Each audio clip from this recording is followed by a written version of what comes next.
তাড়াতাড়ি তোমার এটা খোলো তো, আমার তো আর তর হইতেছে না। দেখো বউ, আজ কিন্তু আমি এখন কোনো কিছু করতে পারবো না। আর এটা তো কোনোভাবেই তো খোলা যাবে না। খুলতে হবে, না খুললে আমি কিন্তু জোর করেও খুলতে পারি, তা কিন্তু তুমি ভালো করেই জানো। তুমি এমন করো কেন বলো তো? আমি সারাদিন তোমাকে আদর করব কিভাবে? আমার কি কোনো কাজ নেই? রাতে তোমার কিসের কাজ বলো তো? রাতে তুমি শুধু আমার, এখন সেটা খোলো। আমি পারবো না, কারেন্টও নাই, এতে কিভাবে আদর করব?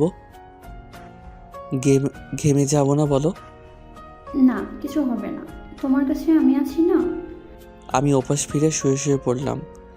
শোয়ার সাথে সাথে ও একটানে আমাকে আবারও ওর কাছে নিয়ে গেল। একদম মেরে ফেলবো কিন্তু সোহান। তাহলে মেরে ফেলো। না, একেবারে মেরে ফেলবো না, তাহলে আমাকে আদর করবে কে?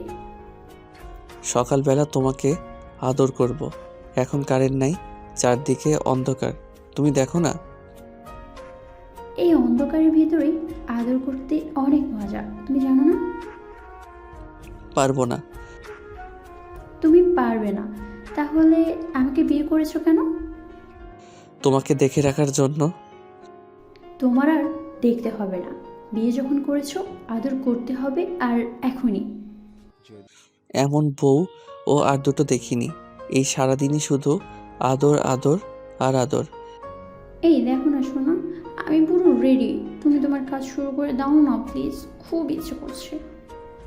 কালকে রাতে তো আদর করতে করতে একেবারে সকাল বানিয়ে ফেলছিলাম, তাতেও তোমার হয়নি। হবার হলে আজ আমি আবারও আদর চাই। বউকে কিভাবে বোঝাবো? এতে তো আমার কথা কিছুতেই বোঝে না। আমি তোমাকে আস্তে করে পাখা দিয়ে বাতাস দিই, আর তুমি আমাকে আদর করতে থাকো।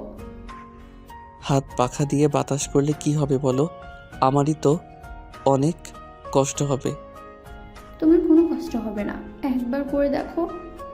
আর একটু ওয়েট করি, যখন কারেন্ট আসবে তখন শুরু করব। একদমই না, তুমি আমাকে আদর না করে ঘুমাই পড়বা, সেটা আমি জানি। কারেন্টের অজুহাত দিবা না, সেটা হবে না। করব করব আদর, বললাম তো। আজ যদি আমাকে আদর না করো, ঘুমাই পড়ো, খবর আছে। আজ মনে রেখো, আমি যদি আজ রাতে আদর না পাই, কালকে বুঝবা তুমি একেবারে শেষ। কি আদরের জন্য তুমি আমাকে শেষ করে ফেলবা? একেবারে শেষ করব না, হারে হারে একটু জীবন বাঁচিয়ে রাখবো, যাতে আমি আবারও মারতে পারি। আর তুমি তো আমাকে অনেক ভালো করেই চেনো। চিনব না? কলেজ জীবন আমাকে একবার লিপ কিস করে দম বন্ধ করে দিয়েছিলা, সেটা আমি কোনোদিনও কি ভুলবো? হলে তাহলে মনে আছে। ওই কাছে এসো না, শুরু করো না, বাবুরা পূজা। আমি ওকে জড়িয়ে ধরে কারেন্টের অপেক্ষা করতেছি, আর ও আমার দিকে তাকিয়ে তাকিয়ে মুচকি মুচকি হাসতেছে। আজ এমনিতেই কারেন্ট নেই, আজ আর মনে হয় কারেন্ট দিবে না। এদিকে বউ তো আমাকে কোনোভাবেই ছাড়বে না, একদম মেরে দিবে যদি ওকে আদর না করে ঘুমিয়ে পড়ি। ওরে ভাই, কারেন্টটা দিয়া দে প্লিজ। ও বাবুরাপু, শোনো না, আর যদি কারেন্ট না আসে তাহলে কিন্তু কোনোভাবেই তোমাকে ঘুমাতে দেব না, যতক্ষণ না আদর না করে আমাকে ছাড়বে ততক্ষণ পর্যন্ত। আমি চুপচাপ ওর কথাগুলো শুনছি। একটা মানুষ কিভাবে এত আদর খেতে পারে আমি জানি না। এর ভিতরে ওর দুষ্টামি করা শুরু হয়ে গেল। ঠোঁট যে এত জোরে ধরছে, মনে হয় আমাকে ও ওর ঠোঁটের সাথে গিলে খাবে। ওর কিস করার মাঝে যদি কোনো কথা বলি তাহলে এত রেগে শেষ। তাই চুপচাপ আমিও ওর ঠোঁটের সাথে আমার ঠোঁট মিলিয়ে নিলাম। উফ, আমি আর পারছি না, করো না আদর, কিস করার পরে আমি তো মাতাল হয়ে গেলাম। আবারও করো। এখন আর কিস করলে আমার এসব থামবে না, ওসব করো, তারপরে দেখো আমি পুরো ঠান্ডা হয়ে যাব। এই কথা এই কথা বলতে না বলতে কারেন্ট চলে আসলো, বাঁচলাম। এখন তো আর কারেন্টের দোষ দিতে পারবে না, এখন আদর করো একটু, লেট করো না। লেট যেন না হয়। আজ এমন আদর করব না, দেখো পরের বার আর আমার কাছে আসতেও ভয় পাবে। দেখো তোমার খবর আমার ভালো করেই জানা আছে, কি যে তুমি পারবে। এত বড় অপমান! আমি ওর কোমরে হাত দিয়ে ওকে আমার কাছে টেনে নিয়ে আসি, তারপরে ওর উপরে পড়ে যাই। এই শয়তান, আস্তে আস্তে দুষ্টুমি করো, লাগছে তো। আমি বলে কিছু পারি না, আজ দেখাবো। ওই তুমি সব পারো, আমি এমনি বললাম। ও আমাকে অনেকক্ষণ আদর করার পর ছাড়লাম, এখন আমার কি যে ভালো লাগছে। আদরেই হয়েছে মহারানী, এখন কি আমি একটু ঘুমাতে পারি? পায়ের মহারাজ, আপনার আদর না আমার মন প্রাণ দুটোই ভরে গেছে। তাই আমার না অনেক ভালো লাগছে। তাহলে তুমি আদর করার সময় এত এত বাহানা করো কেন? প্রতিদিনই তো তোমাকে আদর করতে হয়, তাই দেখতে পেলাম ওর চোখ ছোট হয়ে গেছে, মনে হয় ঘুম আসছে, তাই ওর মাথায় হাত বুলাতে বুলাতে বললাম, ঘুমাও। কিছুক্ষণের ভিতর ও ঘুমিয়ে পড়ল। এই ফাঁকে আমাদের পরিচয়টা দিয়ে দেই। আমি হলাম সোহান, একটা সফটওয়্যার কোম্পানিতে চাকরি করি, মোটামুটি ভালোই বেতন পাই। আমাদের সংসারটা খুব সুন্দরভাবে চলে যায়।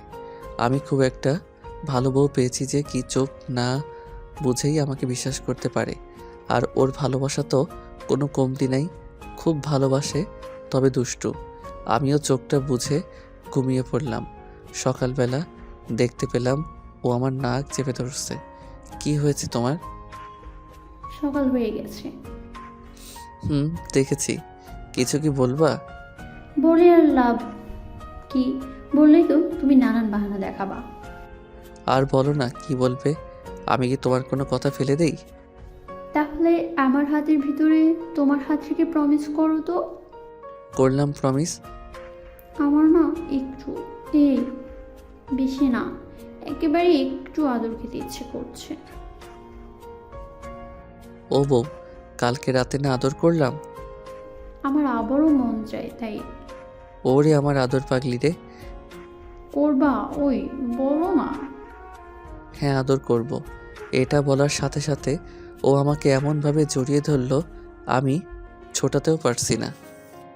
ছোটাতে পারবে না, আদর করো, আমি একটু আদর খাই।